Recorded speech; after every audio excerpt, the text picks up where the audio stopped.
특히 서울의 핵심 지역들은 더 오를 가능성이 있어요. 아, 여전히? 그래서 똘똘한 한 채에 대한 어떤 선호도 되게 강할 거고, 서울 핵심 지역은 뭐 공급도 없고.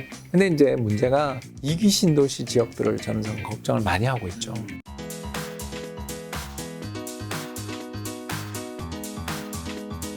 최근에 부동산 시장 분위기 어떤지 여쭤보려고 하는데, 서울을 필두로 거래량 급감했고, 일단 이건 뭐 팩트인 거고, 시세 하락 뉴스도 외곽 지역 기반으로 좀 많이 나오고 있는데, 하락기 시작됐다는 신호일까요? 저는 좀 조정이라고 봅니다. 아, 시작됐다. 예, 이미 조정은 시작됐고요. 네. 저 몇 번 우리 김 작가 TV에 나와서 이야기했지만, 네. 올해 물가 상승률만큼 집값 오르기 어렵다. 그러면 이미 빠지는 거잖아요. 실질 집값은 빠지는 거고, 그런데 이자 비용 생각하면 지금 집 사서 먹을 거 없다.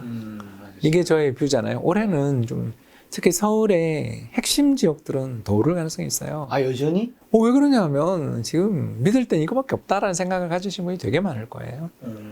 그래서 똘똘한 한 채에 대한 어떤 선호도 되게 강할 거고, 서울 핵심 지역은 뭐 공급도 없고, 그래서 사람들이 어떻게 보면 불황의 안전자산으로 차라리 생각하는 수요는 있어 보여요. 근데 이제 문제가 2기 신도시 지역들을 저는 좀 걱정을 많이 하고 있죠. 네, 그래서 뭐 동탄이나 광교나 남양주 다산 신도시나 양주 옥정 신도시나 파주 운정이나 인천 검단이나 송도나 뭐 아무튼 뭐 우리나라를 떨쳐올리는 굉장히 좋은 도시들이잖아요. 근데 이 지역이 나쁘다가 아니라 세종도 사실 어떻게 보면 2기 신도시니까. 근데 이 지역들이 작년에 너무 많이 올랐어요. 대부분 다 30-40% 올랐거든요. 그럼 차익 실현 매물이 나올 만하지 않습니까? 그리고 이게 갭 투자가 엄청 들어갔거든요. 근데 전세 가격이 계속 오를까요? 전세 대출 금리가 이렇게 높은데? 결국 월세로 많이 돌 것 같거든요. 그렇죠. 왜냐면 월세 이자가 싸요, 오히려. 왜냐면 월세가 오르고 있다면서 그래서. 그런데 그래도 뭐 전세 이자에 비하면 싸니까. 월세 이율, 뭐 전월세 전환율이라고 부르는데 그게 지금 3% 초반까지 떨어졌거든요. 서울 기준. 그 정도로 하면 결국 전세 가격이 계속 올라야 갭 투자가 유지되는데 전세 가격이 오르긴 오르겠죠. 그러니까 체감 가격은 오르겠죠. 왜냐하면 월세로 돌리니까. 그러나 일단 절대 가격이 올리지 못하면 갭 투자자 입장에서는 전세 가격이 받쳐줘야 갭 투자가 이게 엑시스를 할 수 있는데 그렇지 않습니까? 또 다른 전세를 넣어주면서 이렇게 팔고 나오든가 하면서 전세 가격이 올라야 또 자기 돈이 회수가 되는데 자기 못 들어가잖아요. 돈이 없으니까. 그렇지 않습니까? 전세 쏠려줄 돈이 어디 있어요? 그래서 그런 쪽에서 마찰이 좀 생길 수 있어서 그래서 정부가 이제 뭐 얼마 전에 전세 관련돼서 대출을 더 뭐 전세를 가격을 안 올리고 해주면 뭐 자가 보유를 인정해 준다든가 뭐 이런 인센티브를 주고 하는 게 이런 주거 안정 문제들 전세 가격을 안정시키지 않으면 그러니까 전세 가격이 급락하는 걸 막아야 된다라는 그런 좀 조바심에서 나오는 정책으로 보이는데 그렇다 한들 이 금리에서 전 작년 이맘때는 이 정도 금리를 예상 못했잖아요. 그러니까 더 안 좋아진 거죠. 작년 하반기부터 부동산 이제 그만 투자하자라고 외쳤던 사람으로서 금리까지는 이렇게 저도 몰랐잖아요. 그러니까 더 작년 가을에 제가 예상할 때에 비해서 더 안 좋아진 거죠. 그러면 조정으로 봐야죠. 근데 약간 똘똘한 채는 좀 더 올라갔을 때 얘기해 주셨는데, 좀 많은 다른 전문가분들은 이 서울 외곽에서부터 빠지고 있는데, 경기 빠지고 서울 외곽 빠지고 이제 중심지인 뭐 강남 상구도 이런 데도 못 버틴다. 여기보다는 늦게 빠지겠지만 결국에 빠질 수밖에 없다고 하던데. 예, 그게 이제 과거랑 좀 다른 점을 하나 놓친 거 아닌가. 예, 거기는 대출을 받아서 살 수가 없었어요. 그렇죠, 그렇죠. 예, 그래서 금리 오르는 거랑 아무 상관없어요. 그렇죠. 15억 이상 LTV가 없으니까. 예. 그래서 15억 이상은 대출이 불가능했고요. 네네. 그래서 제가 이제 전수 조사를 한번 했거든요. 그래서 주택 구입 자금 내역서를 제공해야 되잖아요. 네. 규제 지역은. 네. 그래서 아까 이야기했었던 여러 지역들 같은 경우는 평균 레버리지 비율이 100%가 넘어요. 자기도 전세 살면서 전세 자금 대출을 받은 걸 전세 끼고 갭 투자했으니까. 네. 그러면 100%가 넘잖아요. 네. 레버리지 비율이. 네. 이해되시죠? 그래서 작년에 많이 벌었으니까 성공했는데 이제 엑시트하기가 힘들어서 이 난리가 나고 있는 거고. 네. 그래서 그쪽이 문제가 생길 가능성이 있는 게 불황이 오면 경기 나빠지면 소득 전망 악화되는데 전세 계속 못 올릴 거고. 그렇죠. 금리 오르고. 그러니까 이런 상황에서 어려움을 겪고 여기에다가 신용대출 금리들 보면 살벌하잖아요. 이걸 걱정하는 거라면 그쪽 지역을 조사를 하는데 일단 레버리지가 굉장히 낮은 거예요. 왜냐하면 돈 안 빌려주니까. 그리고 이 자금 조달 명세서를 보는데 뭐 60년대생들 이제 저처럼 60년대생들이 산 데이터야 뭐 그냥 부자네 그러고 지나가겠는데 80년대생들이 샀던 데이터들을 보는데 대여가 엄청 많더라고요. 돈을 누구한테. 근데 외삼촌, 이모, 사돈, 뭐. 그러니까 주변에 부자 친척이 그렇게 많구나. 그러니까 이게 왜 좋은지 이제 알았죠. 그 대출을 물론 이제 법정 금리는 내야 되지만 대출을 주변 지인한테 몇 억을 숨통숨통 받을 수 있는 사람들이 그렇게 많았고 그 사람들이 작년에 엄청 올랐어요. 그러면 갖고 있겠죠, 그걸 지인들한테 아니면 상속을 하거나 증여를 받고 있겠죠. 그래서 그쪽에서 그러니까 누가 그쪽 강남에서 15억 이상 대출도 못 받는 걸 갭 투자를 막 해서 레버리지를 엄청 해서 그걸 샀다? 그러면 얼마 되겠냐 이거죠, 제가. 대부분 자기 돈 아니면 그냥 주변 지인 그러니까 친지 돈인 거죠. 그래서 제가 보면서 부모 형제도 아니고 세상에 외삼촌, 이모, 사돈, 뭐 처가 그렇게 다양한 친척에게서 이 큰 돈을 빌릴 수 있는 네트워크라는 거에 대해서 이게 정말 부유하구나 이게. 아무튼 강남 2구 열어보다가 그냥 현타 와서 접었던 그만큼 부유한 사람이 많고 실질 LTV는 뭐 거의 10% 20%인 것 같더라고요. 그래서 뭐 금리 인상한다고 해서 이자 못 낼 사람도 없고 또 뭐 표현이 좀 그렇습니다만 주식 코인 해봤더니 역시 답은 부동산이더라라는 그런 생각을 가진 사람이 많으니까 그렇게 신고가가 계속 지금도 나는 거고. 그래서 저는 뭐 강남 신고가가 계속 난다라고 이야기하는 게 아니라 조정이 있겠죠. 그러나 그 조정이 작년 가격을 지키는 조정이냐, 작년 가격에서 지금 세종시처럼 줄줄 흐르는 조정이냐로 물으면 세종 스타일로 조정을 강남에서 기대하기는 좀 어려운 면도 있지 않냐 정도를 보는 거죠. 거기가 계속 오른다고 이야기하지는 않았던 것 같고요. 거기랑 시장이 이렇게 양거가 되게 심한 시장인 것 같아요. 거기는 시장이 빠져도 좀 꽤나 많이 버틸 수는 있을 것이다. 뭐 금융위기 이런 게 오면 거기도 안 되겠죠. 저 2010년, 11년 저축은행 사태 벌어지고는 결국 강남도 빠졌잖아요. 특히 강남에서도 재건축 단지가 많이 빠졌잖아요. 그럴 가능성은 있죠. 근데 그게 눈앞에 왔다고 볼 만한 지구는 없어서 어디 뭐 연쇄도산이 난다라는 그런 리스트들은 물론 뭐 많이 돌아다니는 건 봤습니다만 증권사 뭐 PF 뭐 얼마 이러고 돌아다니는 건 맞는데 증권사가 작년에 이익 얼마 났는지도 좀 봤으면 조 단위 이익들을 다 냈는데 그런 회사들이 꽤 있잖아요. 몇 천억 조 단위 이익을 내는 회사가 그렇게 많았는데 이게 뭐 전부 다 전원 다 부실화되는 것도 아니고. 근데 청약 경쟁률이 떨어진 건 확실합니다. 어마어마하게 떨어졌습니다. 지금. 그럼 박사님 말씀대로 지금 이제 하락기가 왔다면 특히 많이 떨어진 아파트나 지역은 어디일까요? 특히 뭐 조심해야 되는. 작년에 많이 오른대. 작년에 많이 오른 곳들. 거긴 정말 조심해야 된다. 왜냐하면 매물이 나올 가능성이 너무 높지 않아요? 그렇죠. 매물 쌓이는데 버틸 수 있습니까? 매수자는 분명히 있죠. 이 시장에서 저가 매수를 노린 사람이 있지만 가격 조정이 충분히 나와야 저가 매수가 들어오지 않을까. 그렇게 봅니다. 계약갱신 청구권 있잖아요. 8월에. 그걸로 매매가 올라간다고 보는 분들도 좀 있잖아요. 예, 저도 뭐 그렇게 봤었는데 이 금리에서 전세 잠보 대출 금리가 이렇게 오르는 중에 저는 그 시나리오 이제 폐기한 거죠. 작년 이맘때는 그래서 올해 부동산에 대해서 강보합 받잖아요. 그럼 강보합은 맞았고 아직도 풀었으니까. 근데 이제 인플레를 못 이기게 된다라는 거는 계속 이야기했잖아요. 그리고 이제 하반기에는 명목 가격도 빠질 리스크가 좀 있으니까 올해는 한 해로 보면 그냥 플러스 마이너스 제로 정도로 보이는데 인플레는 6%나 하니까 집값은 사실 올해 꽤 조정이 있는 해인 거죠. 그럼 지금 집값이 어쨌든 하락이 시작됐다면 박사님도 그럼 무주택자분들은 지금 집을 살 필요는 없는 거겠죠, 당연히? 뭐하러 오래 삽니까? 그렇죠.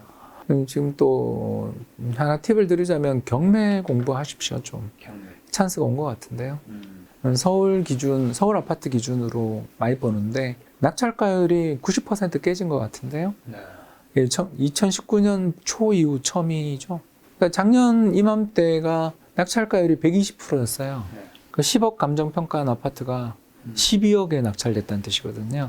집값이 급등하니까 감정평가액이 옛날에 한 감정평가액이니까 웃돈 주고 산 거죠. 근데 지금 9억 밑으로 내려가는 단지들이 나오는 것 같아요. 아파트가 나온 것 같아요.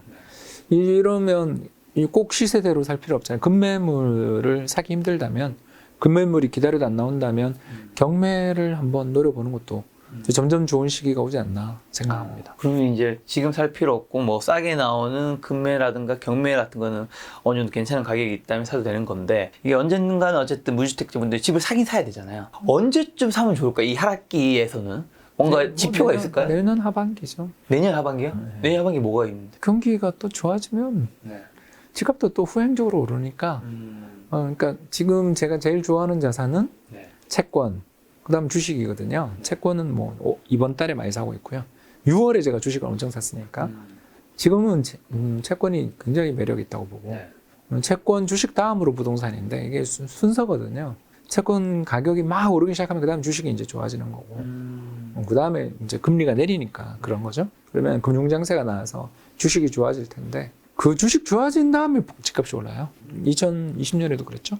주가 3월에 바닥치고 오른 다음에 하반기부터 날아가기 시작했죠. 부동산도. 그래서 2019년 상반기는 부동산 상당한 조정이 있었어요. 실거래가 보면. 지역별, 단지별로 보시면 재밌습니다. 네. 5천 세대 이상 되는 아파트 단지들 몇 군데만 꼽아서 이렇게 보면 그건 진짜 가격이잖아요. 그러니까 그런 것들이 있었던 걸 생각하면 이제 우리나라도 꽤 일부 지역에서는 금매가 나올 때가 됐죠. 그게 한 1년 소화되지 않겠습니까? 지금부터 이제 금매가 슬슬 나오면 내년 상반기 정도, 하반기 정도까지는 간다고 보면 내년 하반기에 이제 주가 바닥치고 금리는 쭉 내리고 있을 때 집값 경매 시장에서 좀 온기가 돌기 시작하면 그때 한번 노려보는 게 왜 제가 이렇게 그래도 낙관하냐 하면 주택 공급이 아까도 이야기했지만 너무 없어요. 집을 지어도 너무 안 지어가지고 뭐 이렇게까지 집을 안 지어놓은 상황에서 뭐 폭락 패닉 온다라고 이야기하기는 또 신축에 대한 선호가 굉장히 좋고 조금만 경기 좋아지면 또 이게 올해 뭐 현대자동차나 삼성전자 저 연봉 협상 보셨잖아요. 우리 같은 유튜버도 헉할 정도의 연봉 인상이 나오잖아요. 그분들이 또 돈 들고 있을 텐데 내년에 또 집값 어디 뭐 금매 나오면 좋다고 잡지 않겠어요? 내년 경기가 좀 좋아지고 주식시장도 상승을 좀 하고 금리가 좀 떨어지고 이 부동산 경매나 매매 시장에서 좀 거래가 조금 활발해지는 느낌이 드는 네, 그런 거래가 타이밍에 터지기 시작할 때 그때 사면. 그때 사면. 그래서 지금 경매 공모에도 안 내준 것 같아요. 왜냐하면 이 무주택자이신 분들이 이게 이제 부동산이 폭락하면 이제 당연히 좋은 건데 이 폭락한 거를 이제 최바닥에서 살려고 하다 보니까 아유. 결국에는 집을 못 사게 되는 경우가 굉장히 그런 많더라고요. 꿈을 꾸시는 분들이 있군요. 네. 그래서 그런 분들이 이런 신호들을 좀 확인해서 산다면 아유, 바닥을 잡는 건 운이지. 그걸 뭐야. 실력으로 어떻게 바닥으로 어떻게 잡아요? 다 지나고 보면 운인 거지. 그렇죠. 그럼 1주택자이신 분들은 지금 이런 상황에서는 그냥 가만히 있으면 되나 아니면 갈아타기 하는 게 좋나요? 저 같으면 갈아탈 것 같은데요. 왜요? 아까 이야기했던 그런 지역에 계신 분들은 서울 진입 찬스 아니에요? 한번 싸게 놓으면 아직 거래는 되니까. 그럼 서울이 동일 가격대 예를 들어서 뭐 그냥 이건 제가 그냥 약간 안 좋은 비교가 될 수도 있겠다 싶은데 광교에 좀 괜찮은 뷰를 가지고 있는 국평 아파트들 15억에서 20억에 걸쳐 있었거든요. 근데 그 돈이면 잘만 하면 동작이나 송파 괜찮은 아파트 살 수 있지 않아요? 서울에 진입할 수 있는 가격대다. 그렇지 않습니까? 한강뷰 강동 정도면 한강뷰 아파트도 살 수 있는 가격인데 암만 광교가 좋다지만 테헤란로 바로 붙어 있는 아파트 단지 2호선이 있는 아파트 단지들하고 가격을 우리가 생각해 보면 어디가 일자리가 더 많으냐, 좋은 일자리가 많으냐, 앞으로 발전 가능성은 어디가 많으냐 이렇게 생각하면 서울 아니에요? 우리나라가 인구 계속 주는 나라인데 동경 가보시면 알잖아요. 전체 인구가 1억 2천에서 1억 1천만으로 준다 그러지만 동경 인구 끝도 없이 늘고 동경에 끝도 없이 빌딩 올라가고 동경 집값 올라가는 거 여행 가보신 분들은 다 느끼지 않으세요? 모든 인프라가 이 인구가 집중되고 돈 많은 사람 모이는 데로 가는 거예요. 지역 균형 발전 하려고 해도 쉽지 않은 거죠. 현실적으로. 돈이 무한정 있으면 돈이 무한정 있으면 할 수 있죠. 그래서 일본의 시골을 가면요 폐선돼요. 그 선로를 철거합니다. 예, 그 철도의 나라 일본이요 철도가 계속 줄어요. 너무 안 가니까. 사람이 사람이 없는데. 없으니까. 무한정 그 적자를 누가 뒤집어 쓰라고 하면 돈을 줘야죠. 그런 걸 우리가 생각해 보면 답은 정해져 있는 거 아니냐. 어디로 집중될 것 같냐. 서울과 경기죠 뭐. 그 중에서도 강남의 연결성이 좋은 신분당선 매력 인정하나 아무리 빨리다 그래도 30분 이상 걸리던데 또 너무너무 깊어서 내려서 올라가는데도 시간 많이 걸리던데 과연 거기가 강동의 신축이랑 또는 동작의 신축보다 비싸야 되냐. 여기는 또 한강뷰인데 이런 이야기를 해보는 거죠. 그럼 갈아타기 하시는 분들 상승기랑 하락기 부동산 갈아타기 전략은 좀 다른가요? 아니면 똑같이 하면 되나요? 뭐 이럴 때가 갈아타기 좋죠. 이제 강세장은 슬슬 마무리되고 좀 조정장일 때 아직 급등한 아파트들 좀 금매로만 내놓으면 아직 팔리잖아요. 그런데 비해서 서울에도 진입할 수 있을 만한 그런 서울에서도 가격 조정은 똑같이 비슷하게 나온 단지들이 꽤 있으니까 그런 단지들 한번 들어가 볼 만하지 않나라는 거죠. 자, 향후 5년 부동산 시장을 결정하는 이제 윤석열 대통령의 주요 부동산 공약 및 가장 중요하게 봐야 하는 포인트가 뭔지 공급. 네, 좀 공급 확대 좀 해주시면 감사하겠습니다. 너무 없어요. 이러다가 올해 내년 사이 좀 조정 조금만 받고 또 가면 이거 더 큰일 나는 거 아닌가. 근데 요즘 공급이 또 쉽지 않다 생각 들었는 게 제가 원자재 값이 너무 많이 올라서 그래서 하는 이야기죠. 그러니까 정부가 뭐 규제를 좀 팍팍 풀어야 공급이 늘지 않을까. 예, 그렇게 생각합니다. 혹시 그럼 윤석열 정부에서 좀 부동산 공약 빛을 볼 수 있는 지역이라든가 뭐 그런 것들 어디 있을까요? 이게 뭐 일기 신도시인데 네. 일산 분당인데 네. 거기는 확실히 재건축은 지금 해야 되거든요. 거기가 90년대 초반에 입주한 단지들이니까 벌써 30년 지났고 그것도 그때 중국 모래, 바닷 모래 뭐 이런 말도 많은 이야기 있었던 중국 저가 철근에 바닷모래로 지은 아파트라는 평이 있을 정도로 굉장히 서둘러 지었던 단지들이라서 리모델링이든 재건축이든 해야 되거든요. 그런 단지들을 좀 신속하게 추진할 수 있는 정책들이 나온다라면 거기 지원 좋겠죠. 자, 이제 박사님 가셔야 되니까 마지막으로 8월 증시 투자 포인트 및 눈여겨봐야 될 변수랑 그리고 투자자분들에게 마지막 좋은 말 한마디 주신다면. 예, 돈이 새로 들어왔을 때도 나는 이 주식을 살 것인가? 라는 생각을 가지고 지금 일단 반등은 성공했으니까 보유 포트폴리오를 한번 점검해 보시면 지금 매매가 이제 되니까요. 그러면 다음에 주도주와 가까운가? 이 주식은 물린 사람이 많은가? 이렇게 한번 질문해 보면 투자 포트폴리오를 리캡한다고 저희들이 부르는데 투자 포트폴리오를 재구축하는 데 도움이 되지 않을까 생각됩니다. 네, 박사님이 마지막으로 해주신 말씀을 여러분 스스로에게도 한번 질문해 본다면 여러분들의 투자에 도움이 되지 않을까 싶습니다. 오늘 만나는 손님은 홍시우 박사님이었습니다. 지금까지 여러분 소중한 시간 함께 해주셔서 정말 감사합니다. 오늘도 김 작가였습니다. 고생 많으셨습니다.